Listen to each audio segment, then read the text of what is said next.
All right, so this morning in Matthew, we are in chapters 12 and hopefully get to 13. We're going to be talking about, there's going to be a shift when we, this morning from these teachings, so to speak, or commentaries by Jesus, I think, as well as by Matthew, which we'll get into. And then into a series of parables in chapter 13.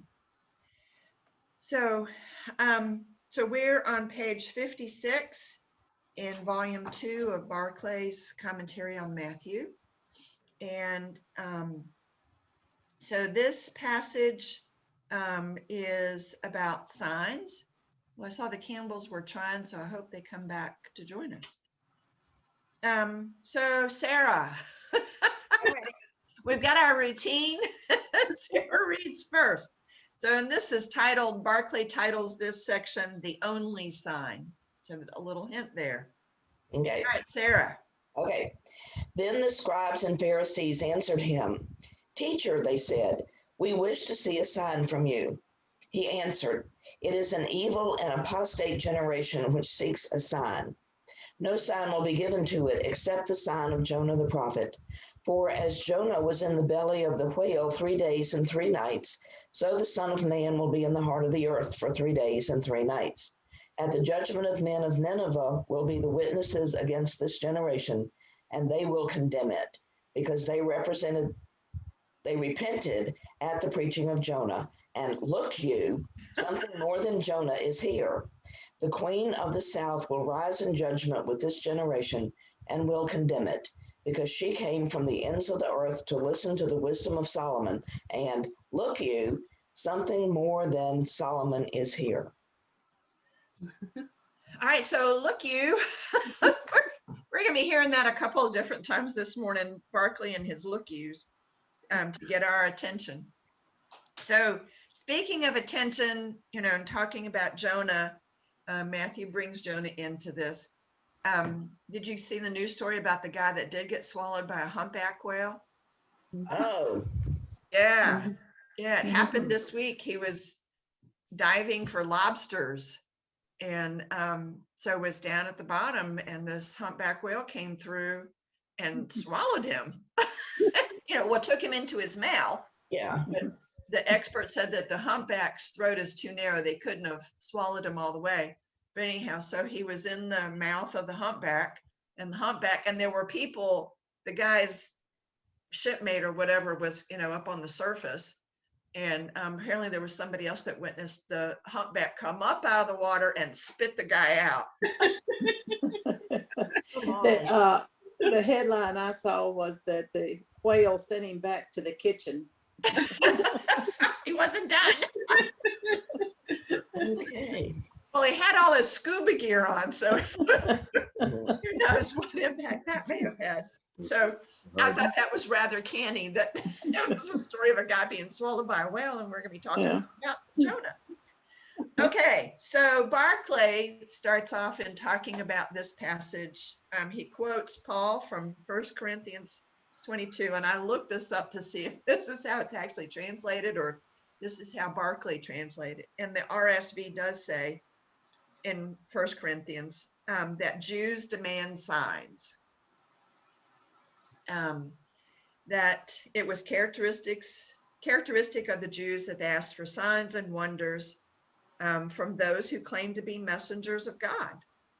And so Barclay talks about the Jews doing that, but I think, I don't know what y'all think, but I think modern day Christians, we do pretty much the same thing, that it's not unusual for us to bargain with God, us being in a very global kind of term, bargain with God for signs for whatever we want to know. So yeah, I can remember asking God for a sign if I should marry first husband.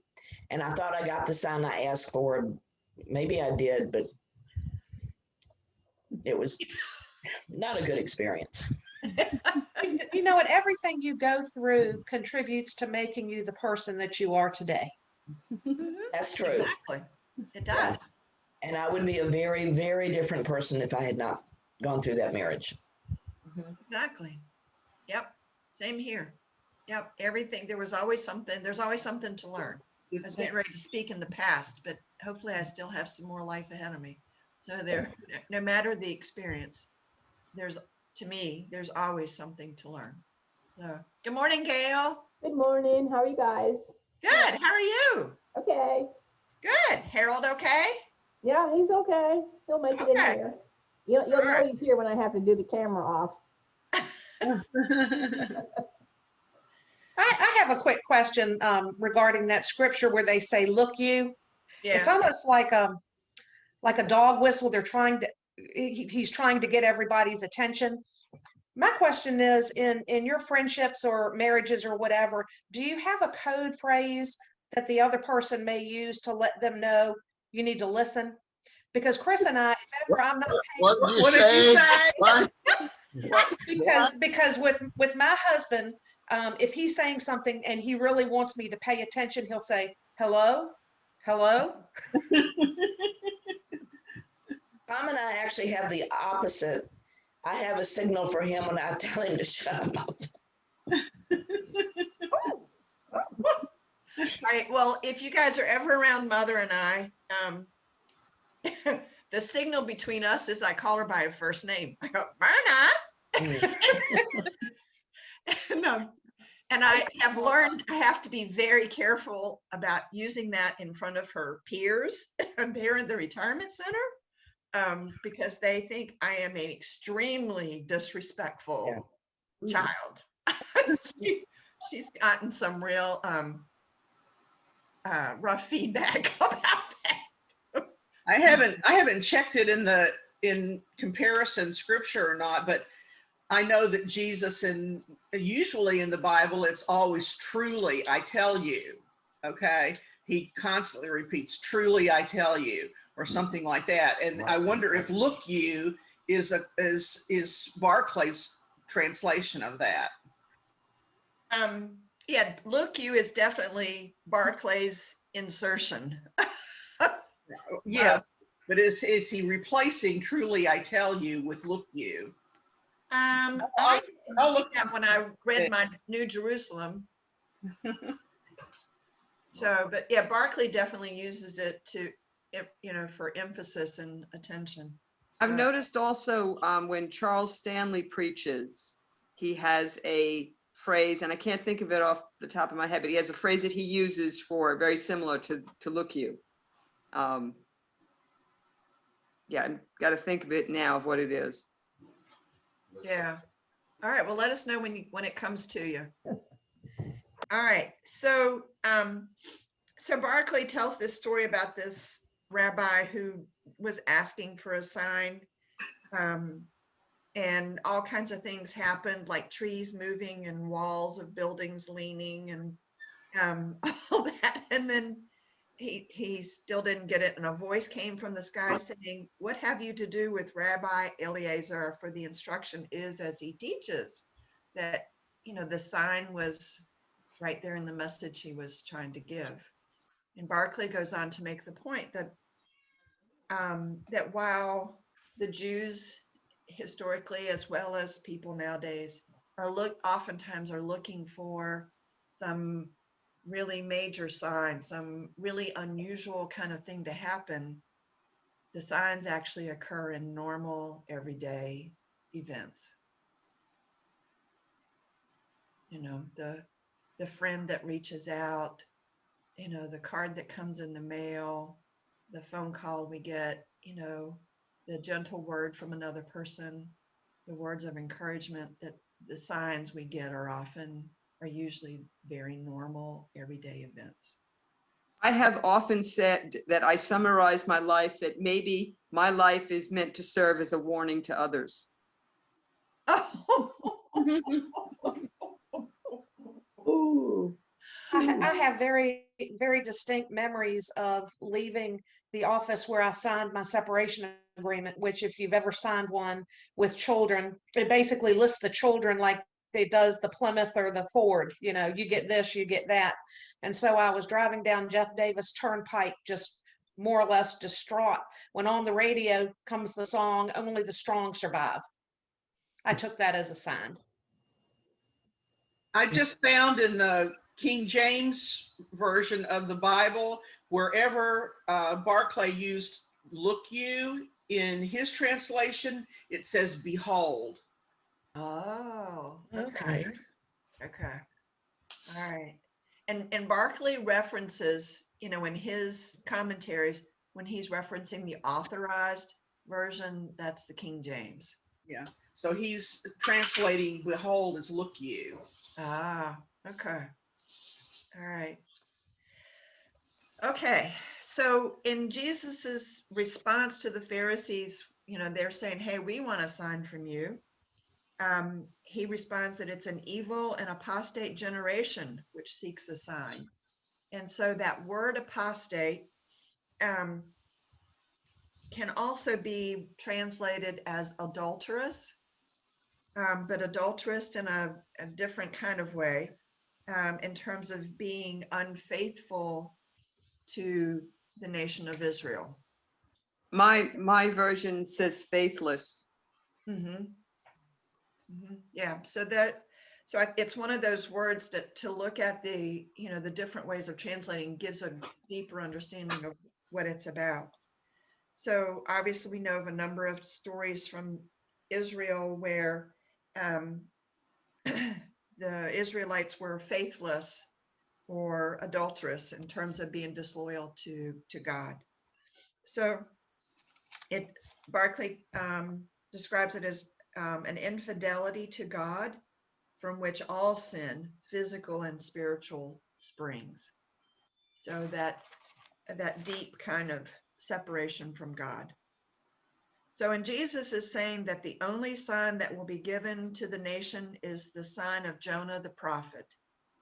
And so, and then in Matthew's version of this, because this passage, there's very similar passages in Mark and Luke. And so Matthew's is a little bit different in that he adds in there that Jonah was in the belly of the whale for 3 days and 3 nights, and that the Son of Man will be in the heart of the earth for 3 days and 3 nights. So, so Barclay is saying that that statement is an explanation of Matthew. You know, obviously the time frame was a little bit different for Jesus in terms of the tomb and the resurrection. But we can, you know, there's a message there that Matthew is trying to give to the readers about Jonah as a sign to the Ninevites, to Nineveh, and Jesus as a sign of God. So, anyhow, Barclay makes the statement that Matthew understood wrongly the point of what Jesus said, and that he made a strange mistake. For obviously Jesus was not in the heart of the earth for 3 nights, but only 2.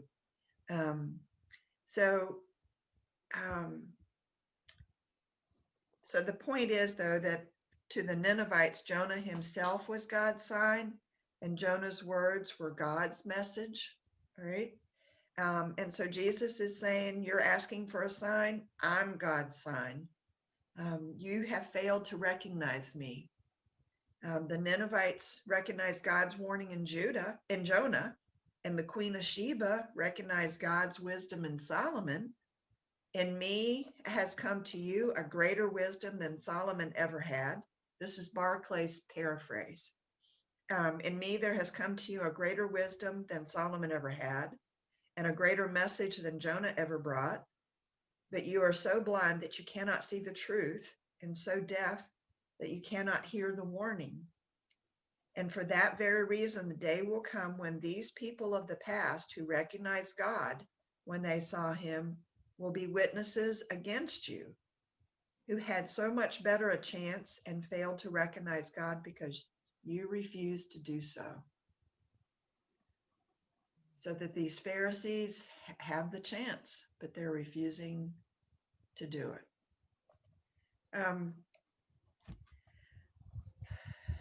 So the real question in life, Barclay says, what's our reaction when we're confronted with God and Jesus Christ?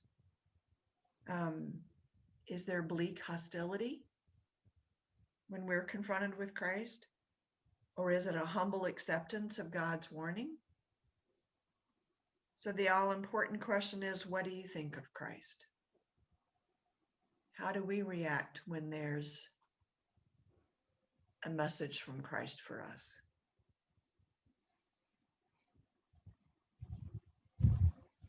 I'm like the rich man that says, I'm sorry, I can't do it. Because I think my message is to give away more of my money than I give away. And I want to, the accountant in me wants to hold on to it. Yeah. Yeah. The message that I need to do more. Yeah. You know. I'm just always amazed. I try to picture sitting there as a Pharisee or just as someone listening to Jesus, and I would actually be in his presence. I would actually be witnessing these miracles. And I just don't think that my brain would be taking it in as, it's nothing. We should keep looking for someone else. I mean, if I read his word and I'm so deeply moved, how could I have been back then sitting in his presence and not been completely floored, overwhelmed, bowled over?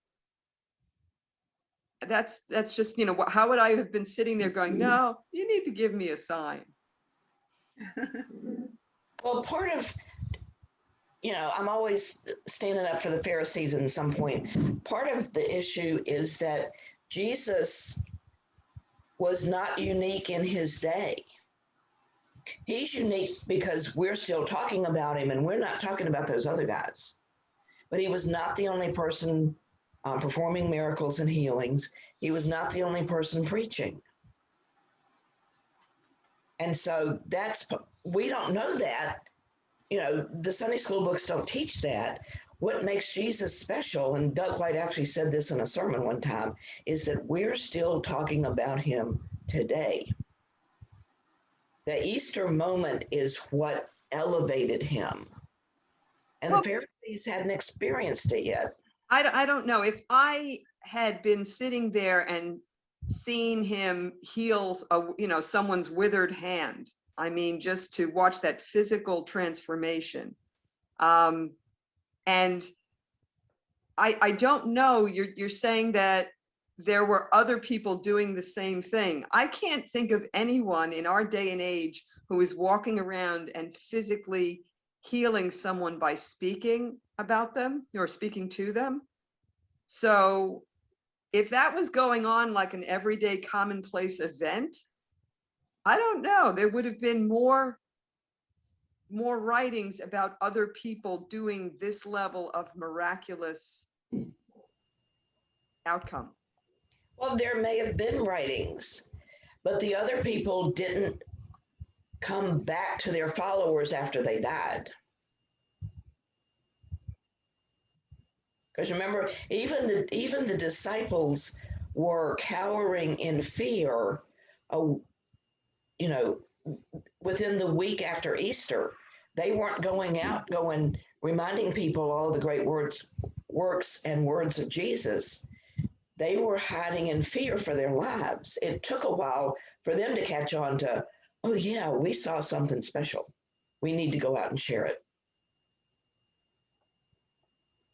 I just, their level of incomprehension, if I had been Peter and Jesus had called me and I had been able to walk on water to him until I sank, that would have stayed with me big time.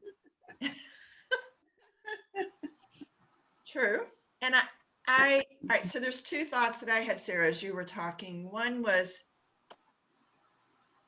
yes, there were other people preaching, and I think about the tone of John the Baptist preaching and the difference between John the Baptist's tone and Jesus's tone and the message that they were giving, So we don't have a point of comparison, at least I don't, in terms of what these other folks were preaching. But when you look at, of course, now I've got 66 years of well, not quite 66, because I didn't start going to church till I was 8, but,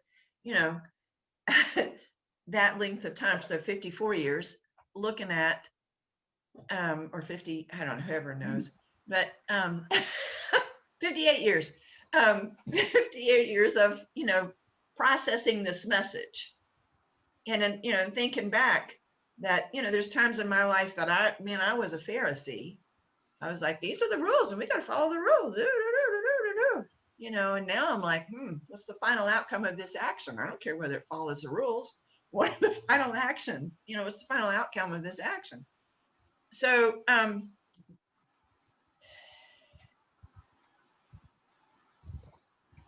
lost the other part, but anyhow. It comes back to you, just break back to the conversation. I always knew Snape was a good guy in Harry Potter. It's just like we're looking at Christ after 2,000 years later, and not that day. Those days that those people are being confronted.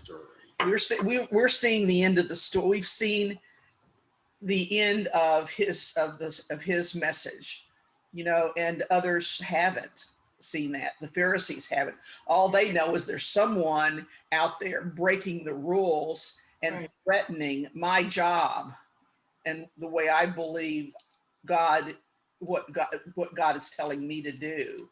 Right. It's not the Messiah I was looking for. Right. And and I can't help but think too, what would the story have been like if the Pharisees hadn't been part of it? Right. The Pharisees make us think. Jesus makes us think, but the Pharisees make us think too. And there's, that allegory then, who are the modern day Pharisees that make us think?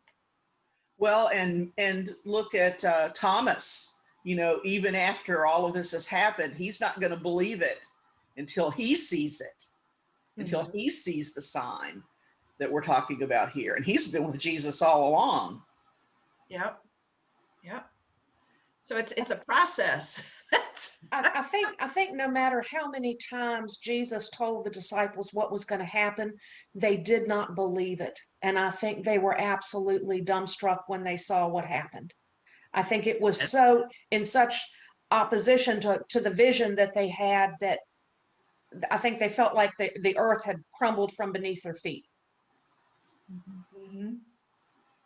Well, some scholars think that Judas wasn't so much betraying Jesus as trying to force him to show his true military might. Because even some of the disciples were looking for that big, I'm going to take charge and smite everybody. Sure. Yeah, and some people just, they get so focused on something that they're not willing to hear or see anything that doesn't match their expectation. Right. And Jesus certainly didn't match their expectations. Yep.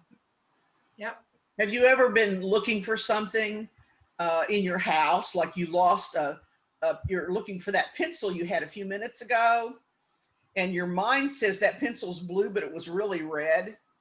And so you're looking for the wrong thing. And then we always called it a scotoma.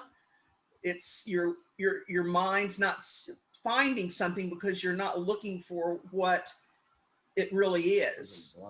You're blinded by what you think it is. And so, they all had a scotoma. And finally says, there's that pencil. It's purple. It is, all right, in today's world, think of climate change.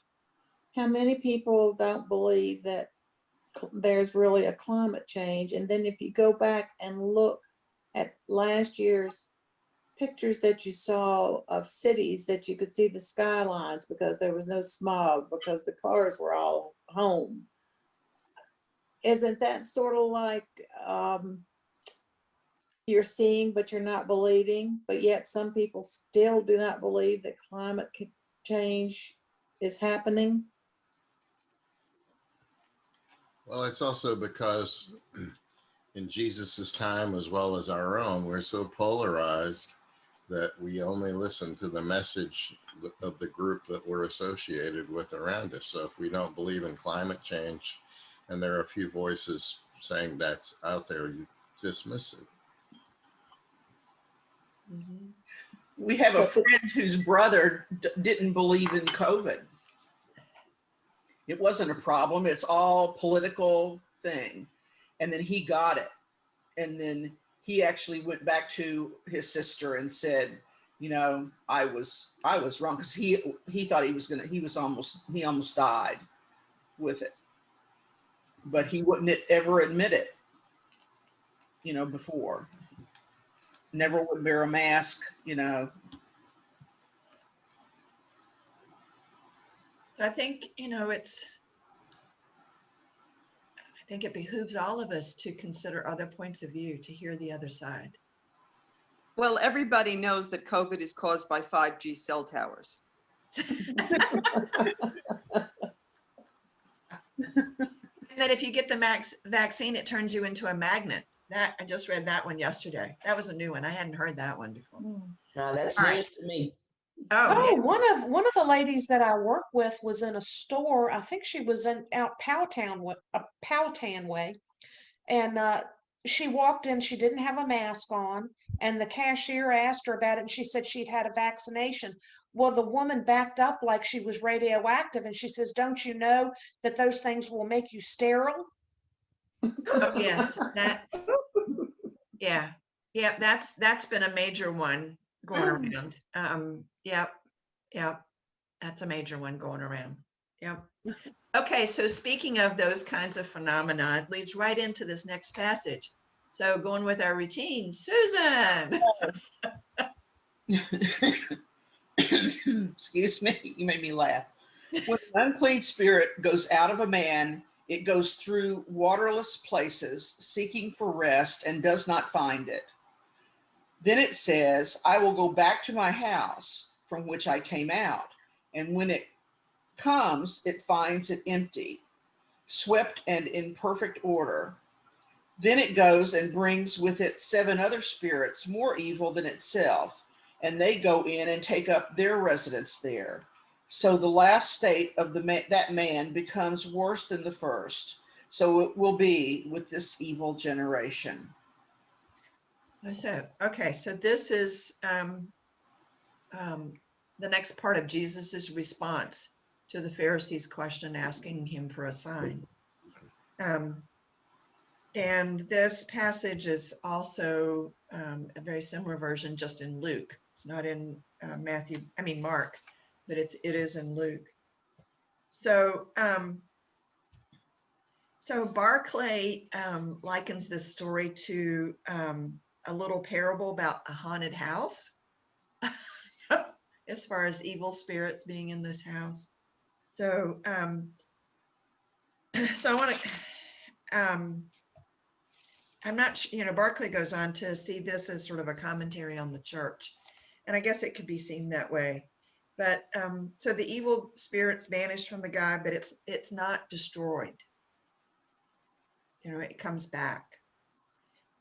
So, huh? And brings all of its friends. Yep, and brings its friends back. So, so Barclay says that it's bound to mean that a negative religion can never be enough. That a religion that consists in you shall not will end in failure. And so it might be able to cleanse people initially, but it can't keep them cleansed. Oh, that's interesting. So it follows then that the only permanent cure for evil action is Christian action.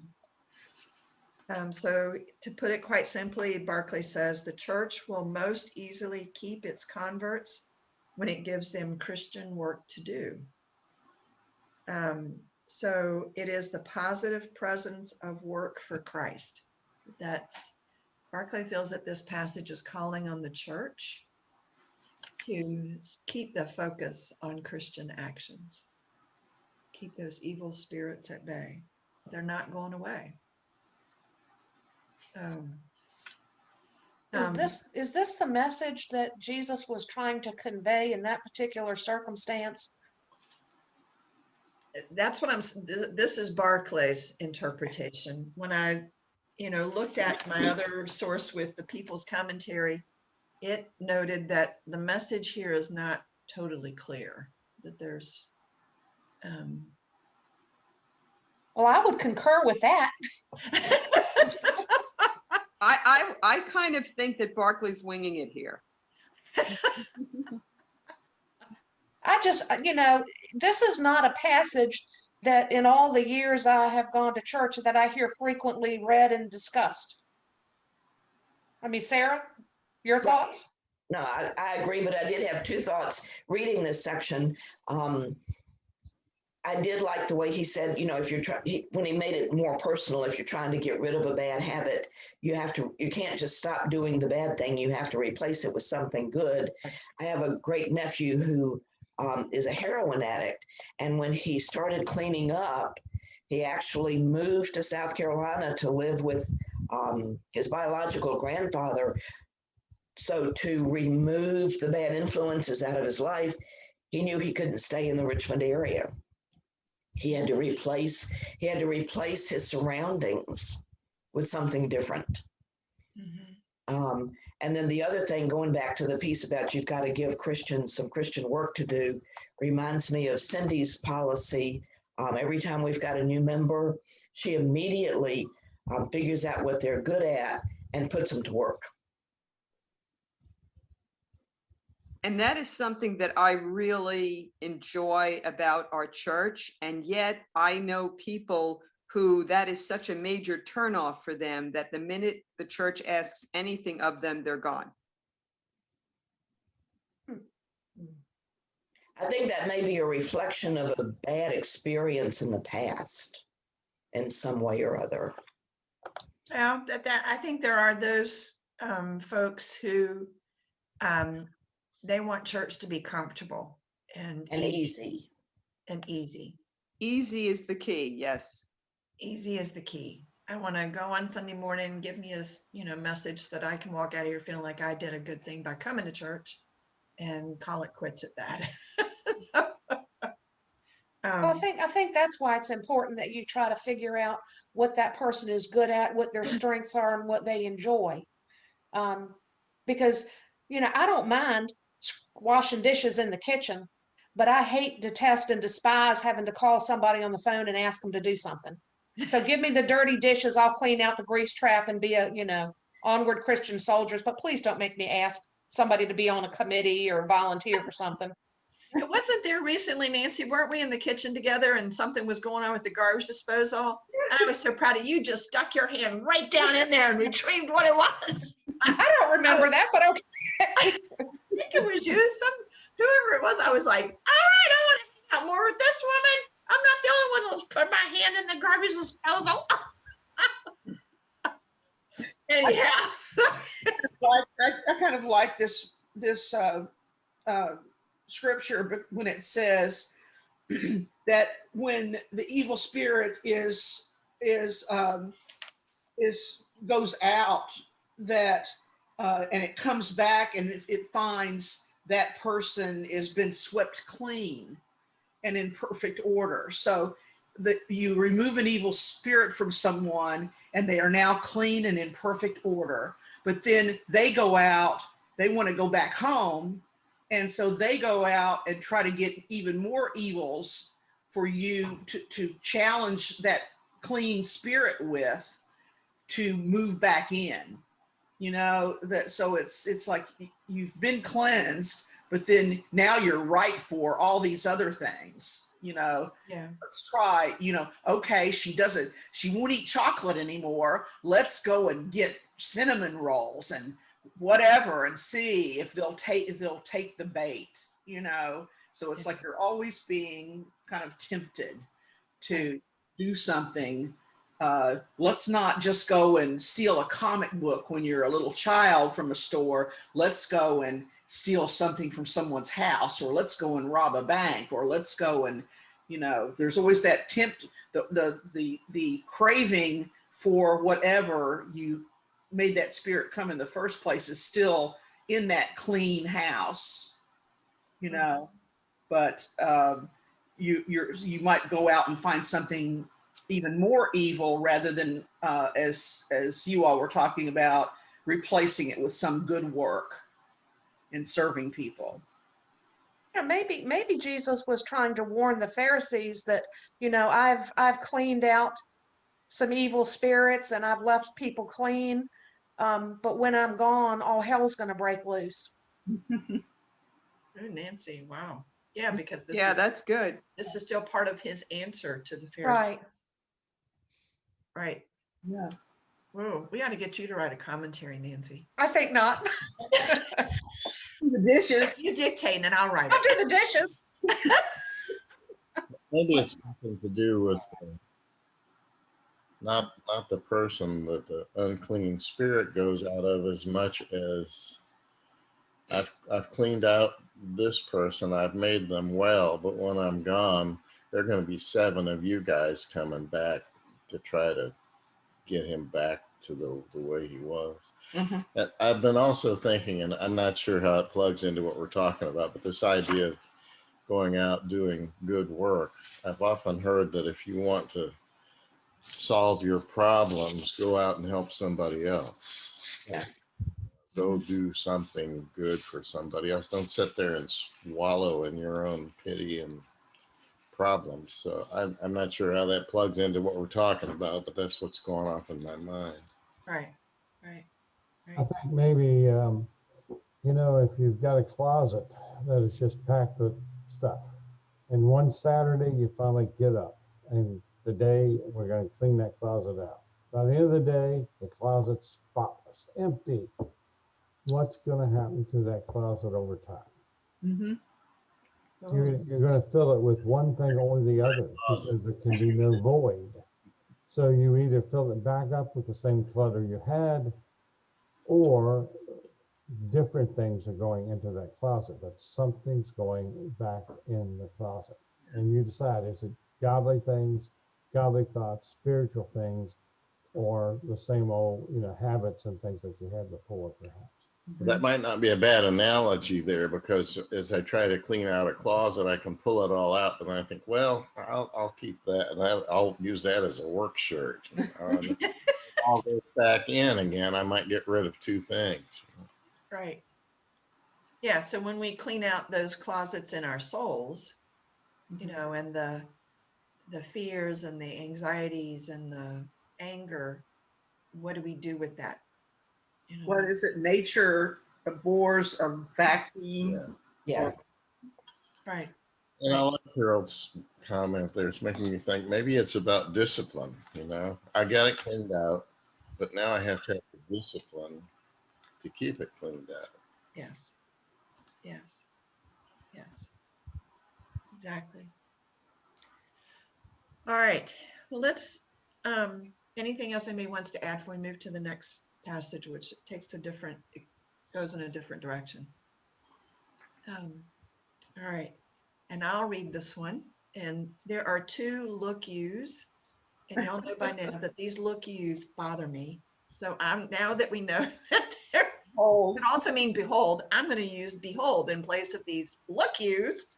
So while he was still, so we're in Matthew 12, 46 through 50. And this is the passage about who is my brother and my mother and my brothers.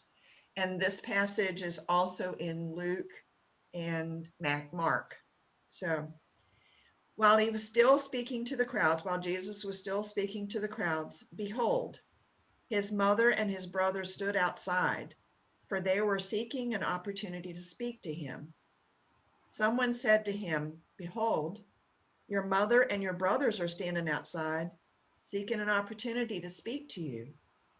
He answered the man who had spoken to him, who is my mother and who are my brothers?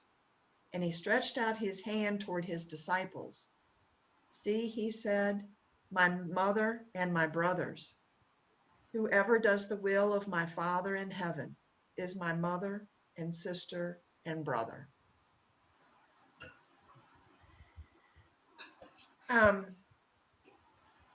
So Barclay says one of the great human tragedies of Jesus's life, that during his lifetime, his nearest and dearest never understood him.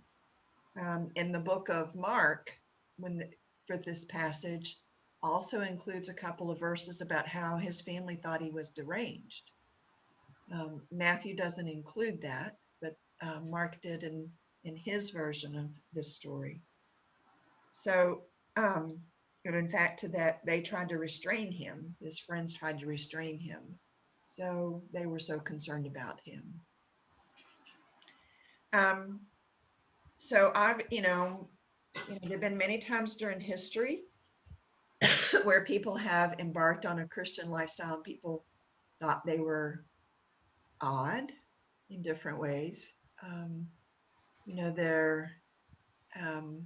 The Shakers were thought to be very odd, and people would want to go and visit them. You've heard me talk about the Moravians that settled Winston-Salem and Bethlehem, Pennsylvania.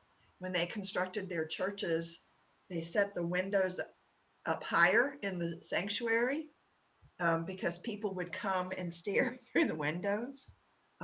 So to prevent that, they set the windows above head height for the outdoors.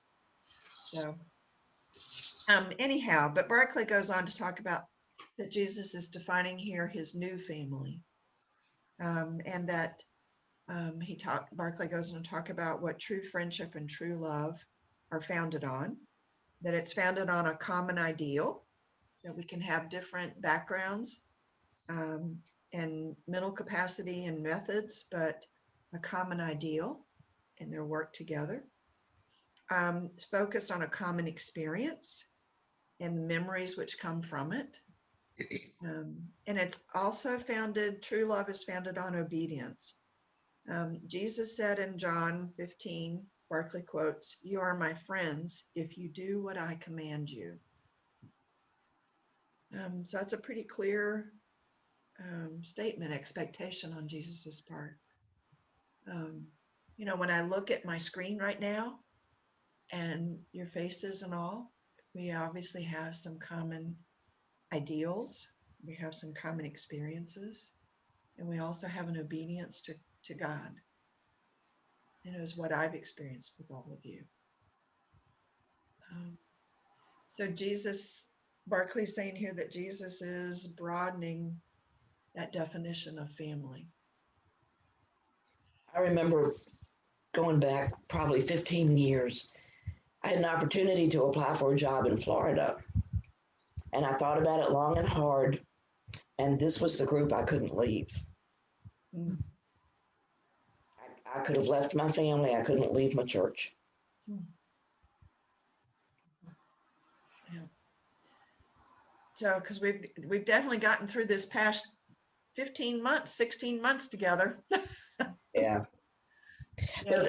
But the contrary part of me, in terms of the word friendship, you've got to do what I say to be my friend. That doesn't sit well with me. Hey, only Jesus can play the Jesus card. Yeah. Whoa, add that Oh, to very the good. commentary.